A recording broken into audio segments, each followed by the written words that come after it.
इन्हें भारत का आइंस्टीन भी कहा जाता है और one of the youngest scientist हैं। देवारस्तु जी, ये मिशन किन किन मायनों में खास है, अगर इसको सीधे और सिंपल भाषा में समझें तो? Thank you for having me. तो देखिए, अभी मिशन के बारे में बहुत चीजें हैं। In fact congratulations to both of you, you have been doing splendid work. एक जो बड़ी बात मुझे लगी, हालांकि ये अभी कहीं नहीं आया है, जी। तो मैं आपको इस पे बताऊं कि तकरीबन 400 किलोमीटर के एल्टीट्यूड पे ये आईएसएस है। कमाल की एक बात इसमें ये है जो वंडर पैदा करेगी कि आइंस्टाइन की स्पेशल रिलेटिविटी और जनरल रिलेटिविटी को अगर हम उनकी कैलकुलेशंस को कंबाइन करें, अभी रिसेंटली मैंने ये कैलकुलेट किया, तो तकरीबन 38 माइक्रोसेकंड पर डे वहां जो समय है, वो टाइम है, वो हमसे आगे चलेगा। तो कहने का मतलब है तकरीबन पर डे के हिसाब से 38 माइक्रोसेकंड वो हमसे फ्यूचर में होंगे उस वक्त, फिजिक्स की कैलकुलेशंस के according. I have just calculated it, तो this can be a good start. तो बड़ी वंडर की बात है। आसान भाषा में समझे तो फ्यूचर बहुत फ्यूचरिस्टिक है और बेहद ही एक एक्सक्लूसिव मिशन है। आप कल्पना करें कि एक तकरीबन 8 किलोमीटर पर सेकंड से एक चीज है जो अर्थ का ऑर्बिट कर रही है और उसको मैच करेगी हमारे यहाँ पे बनी गई चीज, ड्रैगन जो है वो उसको मैच करेगा। आप इसका जो डेप्थ है, इस वंडर का जो डेप्थ है, उसको समझने की कोशिश करें। और जो यंग बच्चे हैं जो ये सुन रहे हैं, आई थिंक उनको इस बात से इंस्पायर होना चाहिए, साइंस की जो एबिलिटीज बढ़ गई है इतनी ज्यादा कि 8 किलोमीटर पर सेकंड की रफ्तार से एक ऑब्जेक्ट है जो मूव कर रहा है, ऑर्बिट कर रहा है, उसे मैच करने की चीज हमने यहाँ बनाई है। सच ए बिग डील। और एक जो एक्सक्लूसिव कैलकुलेशन इस पे है वो ये है कि वो तकरीबन 38 माइक्रोसेकंड पर डे हमसे फ्यूचर में होंगे, आगे होंगे। इस पे आइंस्टाइन की स्पेशल रिलेटिविटी और जनरल रिलेटिविटी दोनों काम करती है। टेक्निकलिटीज में मैं नहीं जानना चाहता जी। तो हाँ, बहुत आसान भाषा में समझें, बहुत रोचक बात है।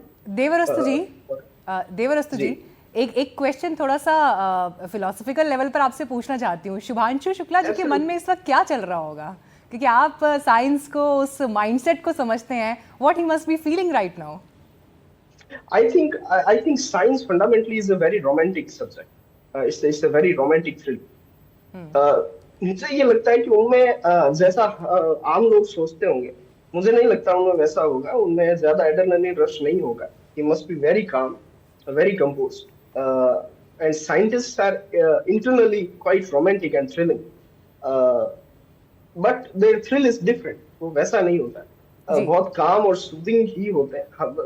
आम लोगों को लगता है कि कितना डोपामिन हाइप होगा, एड्रेनलिन रश होगा, ऐसा नहीं होता। I don't think so. खैर, वो तो डेफिनेटली जबरदस्त लेवल की ट्रेनिंग होती है और उस ट्रेनिंग के बाद आपको किसी भी मिशन के लिए अलग से भी तैयार किया जाता है, जो आज हम देख भी रहे हैं कि जिस समय वो गाड़ी से निकलकर आगे बढ़ रहे थे, जो पिक्चर्स रिलीज की गई हैं उसमें जो बॉडी लैंग्वेजेस इस तरह से वो आगे बढ़ते हुए जा रहे हैं, ये इंस्पायर पूरी जनरेशन को करेगा। और अमिताभ जी, ये हमने देखा भी, जब उनके स्कूल के स्टूडेंट से बात हुई, कितने एक्साइटेड वो बच्चे हैं। और तो पूरा उन्होंने पूरा सिस्टम बना रखा उसी तरीके का, जो स्पेस हम जहां जैसे उड़ान भरेंगे, जिस रॉकेट से भरेंगे, वो सारा कुछ बना रखा आपने देखा स्कूल में। देखिए, एक चीज, कितना भी ट्रेनिंग हो जाए, आपका वो जो मूवमेंट होता है स्पेशल मूवमेंट होता है। और अंदर से जो बोलते बटरफ्लाई फील, वो हर एक का होता है, चाहे कितना भी ट्रेंड हो, कितना भी एक्सपर्ट। लेकिन इनका ट्रेनिंग जो, because he is air force pilot, आपको एकदम हमेशा बैलेंस, काम रखना, अपने इमोशन कंट्रोल रखना, ये एक ट्रेनिंग का पार्ट है।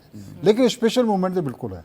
अच्छा सर, एक चीज़ इसमें और भी है। जब हम पायलट्स की ट्रेनिंग की बात करते हैं, अब जो सिविल वर्क में हैं उनके 6000 घंटे 7000 घंटे का कंपैरिजन अलग है। लेकिन यहाँ एयरफोर्स के पायलट के 2000 घंटे का अनुभव जो है वो कैटेगरी ऑल टुगेदर डिफरेंट है। स्पेस की ट्रेनिंग और भी उससे अगले लेवल की होती है। उसमें तो आपको मतलब जो जिस तरह का ग्रेविटी फील होता है, 3 to 5 टाइम ग्रेविटी फील, अचानक से जब स्पेस में पहुंचते हैं, ऑर्बिट में आ जाते हैं, अचानक से पूरा आपका वेट गायब हो जाना, वो आप इमेजिन करिए। कभी आप अगर फेरी व्हील होता है, उसमें कभी जब नीचे की ओर आ रहे होते हैं, कभी आपने कैसा एक्सपीरियंस होता है, वो एक्सपीरियंस आपको लगातार जब तक स्पेस में तब तक फील करना है। उसकी ट्रेनिंग, आपका बॉडी, मेंटल, माइंड, सभी चीज़ों की तैयारी वो उसका पार्ट है, लेकिन फिर भी वो स्पेशल होता है, इसमें कोई शक नहीं है। देवर अस्तु जी हैं क्या अभी हमारे साथ? अच्छा नहीं है। एक चीज और सवाल है कि जब भी देवर अस्तु जी बता रहे थे कि उसकी जो रॉकेट की स्पीड है वो काफी ज्यादा है, अबाउट 28,000 किलोमीटर पर आवर पे आपको मैच करना है। लेकिन जिनको जाने में बहुत टाइम लग रहा है, मतलब घंटे ज्यादा हैं, 25 से ज्यादा घंटे, लगभग 28 घंटे, तो ये क्यों है? ऐसा है कि तो ऑर्बिट में पहुंचने मुश्किल से 15-16 मिनट लगते हैं। हाँ। उसके बाद क्या होगा कि आपके पहले बहुत लो अर्थ ऑर्बिट में इसको सेटल कर दिया, मान लीजिए 200 किलोमीटर की ऑर्बिट में इसको सेट कर दिया गया। अब इसके बाद धीरे धीरे क्या होता है, इस ऑर्बिट को ऑर्बिटल मैन्यूवर बोलते हैं, इसको बार बार स्पीड को बूस्ट करके आइस, ये नीचे आइसस ऊपर है हायर ऑर्बिट में, लगभग आपके 350-400 किलोमीटर के बीच में उसका होता है। अब धीरे धीरे उसके ऑर्बिट को इंक्रीज करते उससे मैच कराना है, Okay. स्पीड से मैच कराना है, और फिर वो प्रोसेस स्लो, हमेशा स्लो प्रोसेस होती है। याद होगा जब हमने चंद्रयान भेजा था, यहाँ से मून के ऑर्बिट काफी 3 महीने के बाद पहुंचा था। उसी तरह से ये मैन्यूवर चूंकि बहुत ही प्रिसाइज होने होते हैं, सारे कोई भी एरर ना हो, इसलिए उसको आराम आराम से किया जाता है।